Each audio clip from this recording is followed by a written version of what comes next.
Assalamualaikum warahmatullahi wabarakatuh. Nama saya Rahmat Akbar dari jurusan Teknik Mesin akan mempresentasikan tugas 1 besaran pokok dan dimensi mata kuliah Fisika 1. Next.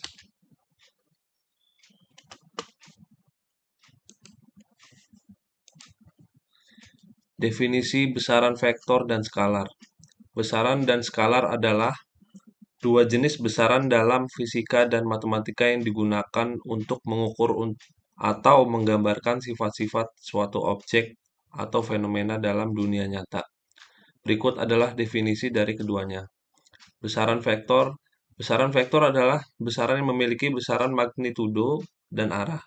Dalam hal ini, arah sangat penting. Sebagai contoh, percepatan, kecepatan gaya, dan momentum adalah contoh-contoh besaran vektor. Untuk menjelaskan besaran vektor, Anda perlu menyebutkan besarnya serta arahnya. Dalam notasi matematika, vektor sering dilambangkan dengan panah di atas besaran, seperti F untuk gaya vektor. Yang kedua, besaran skalar. Besaran skalar adalah besaran yang hanya memiliki besaran magnitudo tanpa memperhatikan arah. Dalam besaran skalar, arah tidaklah relevan. Contoh, besaran skalar meliputi jarak, massa, suhu, kecepatan skalar, atau kecepatan tanpa arah, dan waktu. Besaran skalar sering diwakili oleh angka atau bilangan real tanpa panah atau notasi khusus. Contoh besaran vektor dan skalar. Besaran vektor, kecepatan. Kecepatan adalah besaran vektor karena selain memiliki besaran, misalnya 30 meter per second, itu juga memiliki arah ke utara, ke selatan, ke timur, dan seterusnya. Gaya. Yang kedua, gaya. Gaya adalah besaran vektor karena selain memiliki magnitudo, misalnya 10 Newton, itu juga memiliki arah yang menunjukkan arah gaya tersebut. Yang ketiga, momentum. Momentum adalah besaran vektor yang didefinisikan sebagai massa atau besaran skalar dikalikan dengan kecepatan besaran vektor, sehingga memiliki besaran dan arah. Yang keempat, percepatan. Percepatan adalah besaran vektor karena memiliki besaran misalnya 5 meter per second kuadrat dan arah yang menunjukkan percepatan dalam sistem koordinat tertentu. Contoh besaran skalar yaitu 1, jarak. Jarak adalah besaran skalar karena hanya memiliki besaran, misalnya 100 meter, dan tidak memperhatikan arah. Yang kedua, massa. Massa adalah besaran skalar yang mengukur jumlah materi dalam suatu objek dan memiliki besaran, misalnya 5 kg tanpa arah. 3, suhu. Suhu adalah besaran skalar yang mengukur tingkat panas atau dingin dan hanya memiliki besaran, misalnya 25 derajat Celcius tanpa arah. Yang keempat, waktu. Waktu adalah besaran skalar karena hanya memiliki besaran, misalnya 10 detik, dan tidak memiliki arah.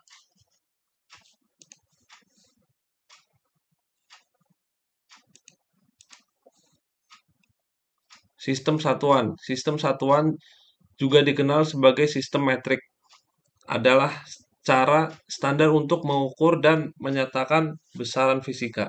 Sistem satuan digunakan di seluruh dunia untuk memastikan bahwa komunikasi dan pengukuran dalam ilmu teknik, perdagangan, sejumlah bidang lainnya konsisten dan dapat dipahami oleh semua orang. Ada beberapa sistem satuan yang digunakan di seluruh dunia, tetapi sistem satuan internasional adalah yang paling umum digunakan.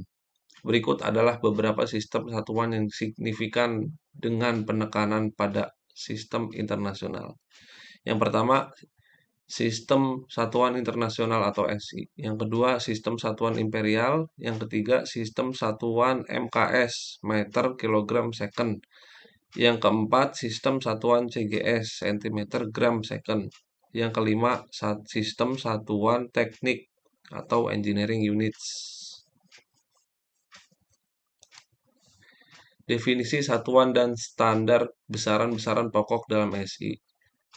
Yang pertama, satuan. Satuan adalah unit pengukuran yang digunakan untuk mengukur besaran fisika.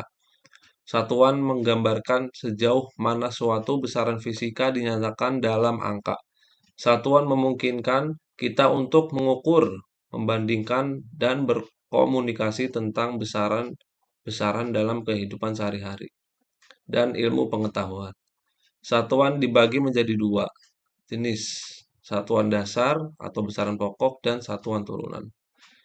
Yang kedua, besaran-besaran pokok dalam SI atau satuan internasional. Sistem satuan internasional memiliki 7 besaran pokok yang membentuk dasar dari hampir semua pengukuran fisika. Berikut adalah definisi besaran-besaran pokok dalam SI. Yang pertama, meter. Satuan panjang. Meter didefinisikan sebagai panjang yang dilalui oleh cahaya dalam vakum selama 1/299,792,458 detik atau 1 per 200 juta 299 juta 792.458 perak. Kilogram, satuan massa. Kilogram didefinisikan sebagai massa sebuah prototipe internasional yang disimpan di Biro Internasional Bobot dan di Sèvres atau Prancis. Detik, satuan waktu. Yang keempat, ampere, satuan arus listrik. Yang kelima, Kelvin, satuan suhu termodinamika. Yang keenam, mol, satuan jumlah zat. Yang ketujuh, candela atau CD, satuan intensitas cahaya. Berikut adalah simbol dimensi untuk besaran pokok dalam SI. Yang pertama, panjang. Satuannya meter. Simbolnya L. Yang kedua, massa. Satuannya kilogram. Simbolnya M. Yang ketiga, waktu. Satuannya detik atau S. Simbolnya T. Yang keempat, arus listrik. Satuannya ampere atau A. Simbolnya I. Yang kelima, suhu termodinamika. Satuannya Kelvin. Yang keenam, jumlah zat, mol. Satuannya mol dan simbolnya N. Yang ketujuh, intensitas cahaya, candela. Simbolnya J. Susunan simbol-simbol dimensi besaran-besaran turunan. Untuk menyusun simbol dimensi besaran-besaran turunan dalam fisika, Anda perlu memahami bagaimana besaran-besaran turunan tersebut terkait dengan besaran-besaran pokok dan bagaimana mereka diukur dalam satuan dasar. Berikut adalah panduan langkah demi langkah tentang cara menyusun simbol dimensi besaran-besaran turunan. Yang pertama, identifikasikan hubungan besaran-besaran turunan dengan besaran pokok. Yang kedua, tentukan satuan dasar yang digunakan. Yang ketiga, tentukan persamaan-persamaan dimensi. Yang keempat, susunan simbol dimensi besaran turunan. Yang kelima, pastikan konsisten dimensi. Yang keenam, gunakan simbol dimensi dengan benar. Oke, terima kasih. Cukup sekian penjelasan atau presentasi dari kami. Dari saya, Rahmat Akbar, mengucapkan terima kasih. Wassalamualaikum warahmatullahi wabarakatuh.